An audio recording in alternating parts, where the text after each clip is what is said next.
प्रेम से बोलिए सद्गुरु साहिब जी की जय हो। सतनाम साहिब।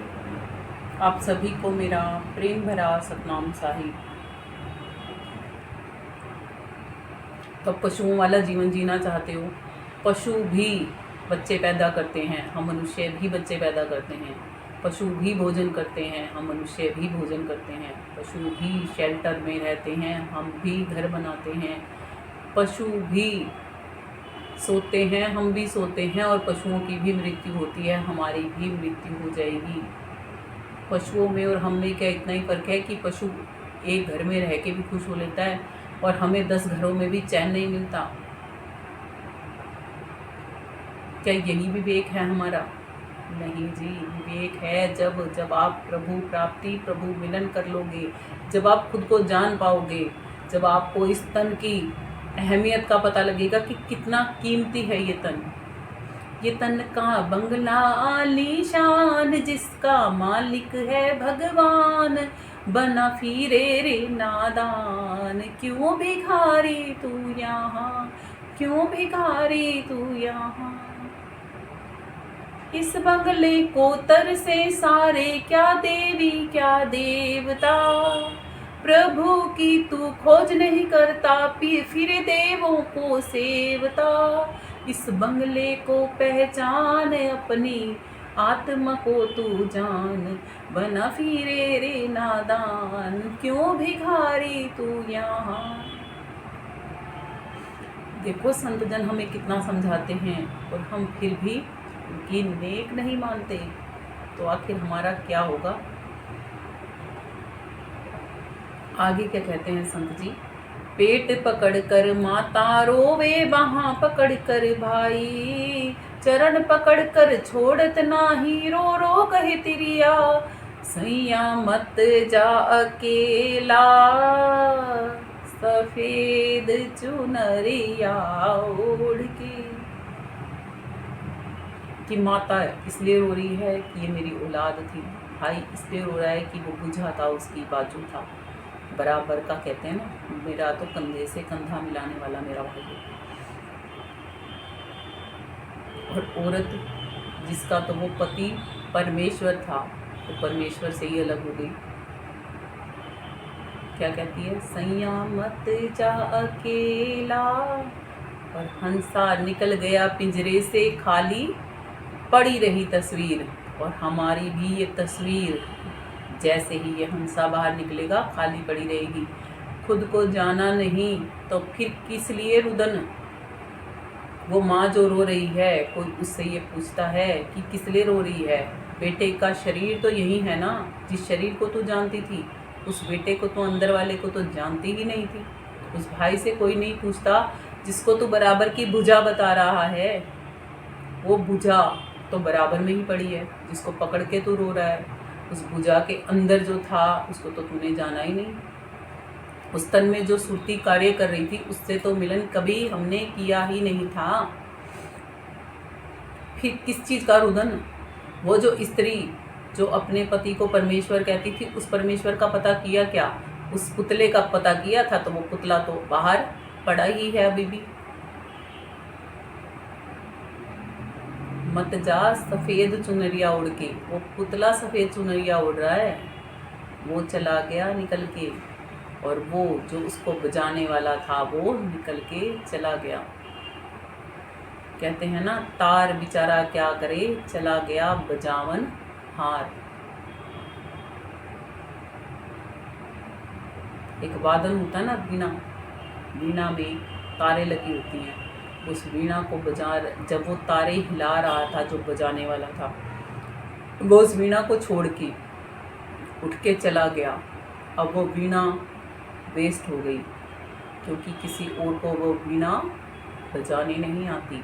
ऐसे ही ये तन रूपी वीणा हम सबको मिली है, जो इसमें बैठा है वही इसे बजा रहा है, बाकियों को ये बजाने नहीं आती। और इसके अंदर बैठ के जो इसे बजा रहा है उसको हम पहचानते ही नहीं। हमारे गुरु जी का एक भजन है, वो उस भजन के माध्यम से हमें समझाते हैं। कौन है जो बोल रहा है, कौन है जो सुन रहा है, सब कुछ यही है देखो, पर हमें दिख ना रहा है। कौन नहीं दिख रहा? वो हंसा,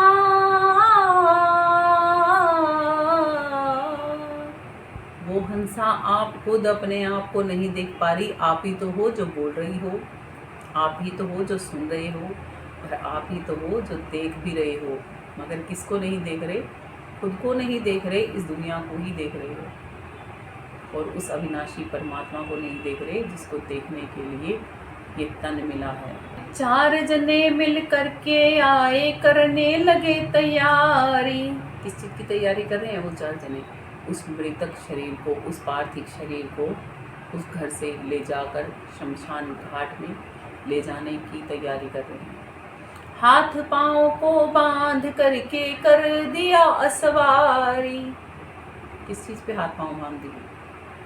अर्थी पर उस मुर्दे को लिटा के उसके हाथ पाँव को बांध कर कहीं वो मुर्दा उस अर्थी पे से लुढ़क ना जाए, और ऊपर से उस पर कपड़े डाल के, और फिर क्या कहते हैं, चारों कोनों पे 4 सदस्य लगते हैं, और उठाते ही क्या बोलते हैं, जो उठा रहे हैं वो 4 सदस्य, उनको उन संत जी ने क्या नाम दिया है? कहरवा। उस अर्थी को ले जाने वाले।